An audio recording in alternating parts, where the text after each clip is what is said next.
চ্যানেলে নতুন হয়ে থাকলে চ্যানেলটা অবশ্যই সাবস্ক্রাইব করে দিও আর পাশে থাকা বেল আইকনটা প্রেস করে দিও যাতে আমার ভিডিও সবার আগে তোমার কাছে পৌঁছে যায়। আজকে আমি চলে এসেছি একদম রেস্টুরেন্টের মতো মাশরুম মশালা রেসিপি নিয়ে। ঘরে থাকা উপকরণ দিয়েই আজকের এই রান্নাটা করে দেখাবো। তো চলো দেখে নেওয়া যাক এর জন্য কি কি করতে হবে। প্রথমে এখানে আমি নিয়ে নিয়েছি মাশরুম, দেখতেই পাচ্ছ বেশ কয়েকটা নিয়ে নিয়েছি। এরপর এগুলোকে আমি ভালো করে পরিষ্কার করে নেব। তার জন্য একটা বড় পাত্রে জল দিয়ে এইভাবে আমি পরিষ্কার করে নিচ্ছি। আর এই পদ্ধতিটা 2 থেকে 3 বার করতে হবে যাতে মাশরুমের গায়ে লেগে থাকা সমস্ত নোংরা ময়লা একদম ভালোভাবে পরিষ্কার হয়ে যায়। তো এইভাবে এটা আমি 2 থেকে 3 বার করে ধুয়ে নিয়েছি ভালো করে। এরপর এটাকে আমি কেটে নেব। তো কেটে নেওয়ার পদ্ধতিটা দেখে নাও। প্রথমে আমি তলা থেকে একটু বাদ দিয়ে দেব। এরপর এটাকে আমি পিস করে নেব। তো এটাকে আমি 3টে পিস করে নিচ্ছি ঠিক এইভাবেই। দেখতেই পাচ্ছ এইভাবে আমি 3 থেকে 4টে পিস করে নেব মোট। একটু ছোট সাইজের হলে সেটা 3টে পিস করেছি, আর একটু বড় সাইজের হলে সেটা আমি 4টে পিস করে নেব। ঠিক একইভাবে পরেরটাও তলাটা একটু আমি কেটে বাদ দিয়ে দিয়েছি। আর এরপর এটাকে আমি 4টে পিস করে নেব। তো এইভাবে বাকি মাশরুমগুলোকেও একই পদ্ধতিতে কেটে নেব। তো এই যে দেখো কেটে নিয়েছি বাকি মাশরুমগুলোকে একদম ভালো করে। এরপর এটা আমি এখানে একটা কড়াই নিয়ে নিয়েছি। কড়াইয়ে কিছুটা জল দিয়ে একদম জলটা দেখতেই পাচ্ছ ফুটে গেছে। এই অবস্থায় একটু নুন দিয়ে দেব আমি জলটাতে। আর এরপর মাশরুমগুলো আমি দিয়ে দেব এটাকে ভাপাতে। মাশরুমের ভেতরেও অনেক জীবাণু থাকে, তো সেটাই যাতে একদম পুরোপুরিভাবে পরিষ্কার হয়ে যায় তার জন্য এই ভাপাতে দেব আমি। তো এভাবে 5 থেকে 7 মিনিট রেখে দেওয়ার পর এই যে দেখো জলটাতে একদম সমস্ত ময়লাটা কিন্তু বেরিয়ে গেছে। আর মাশরুমটাকে এরপর আমি তুলে নেব। তো এই যে দেখো এইভাবেই প্রত্যেকটা মাশরুমকে তুলে নেব।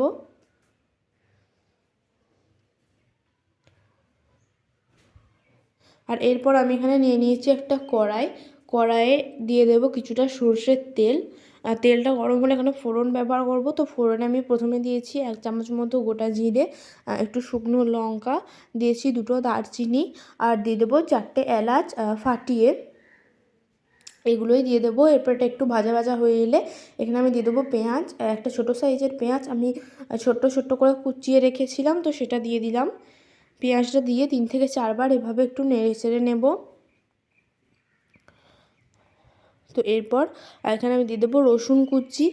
রসুনটাকে কুচিয়ে রেখেছিলাম আমি, তোমরা চাইলে গ্রেট করে নিতে পারো। আর দিয়ে দিলাম সাথে সাথেই কাঁচা লঙ্কা কুচি। এরপর এটাকে ভেজে নেবো যতক্ষণ না পেঁয়াজ আর রসুনের কাঁচা গন্ধটা চলে যায়, ততক্ষণ পর্যন্ত এটাকে ভেজে নেবো। একটু ভাজা ভাজা হয়ে এলে এখানে আমি দিয়ে দেবো টমেটমটাও ছোট্ট ছোটো করে কেটে রেখেছি। একটা গোটা টমেটমকে ছোট্ট ছোট্ট পিস করে কেটে সেটা দিয়ে দিলাম। এরপর এটা একটু ভাজা হোক। আর এদিকে দেখো আমি নিয়ে নিয়েছি কয়েকটা কাজু বাদাম। এই কাজু বাদামটাকে আমি পেস্ট করে নেবো। এই কাজু বাদামের পেস্টটা এই মাশরুম মশলাতে দিলে খেতে আরও বেশি ভালো লাগবে। এরপর এখানে আমি দিয়ে দিচ্ছি হলুদ গুঁড়ো, আর তার সাথে সাথে দিয়ে দেবো কাশ্মীরি লঙ্কার গুঁড়ো কালারের জন্য, আর দিয়ে দেবো স্বাদ মতো লবণ। এরপর খুব ভালো করে এটাকে মিশিয়ে নেব। 3 থেকে 4 বার এইভাবে এটাকে মিশিয়ে নেব। আর এরপর এখানে দিয়ে দেবো 1.5 চামচ মতো আদা বাটা। আদা বাটাটা দিয়ে এরপর খুব ভালোভাবে 2 থেকে 3 মিনিট এটাকে এভাবেই কষিয়ে যেতে হবে। খুব ভালোভাবে এটাকে এভাবেই কষিয়ে যেতে হবে। আর এরপর এটা একটু কষা হয়ে গেলে এখানে আমি দিয়ে দেবো মাশরুমটা, যেটা আমি সেদ্ধ করে ভাপিয়ে রেখেছিলাম। তো সেটা দিয়ে খুব ভালোভাবে মশলাটাকে মিশিয়ে নিচ্ছি। এটাকে এরপর কিছুক্ষণ এইভাবেই মিশিয়ে যেতে হবে।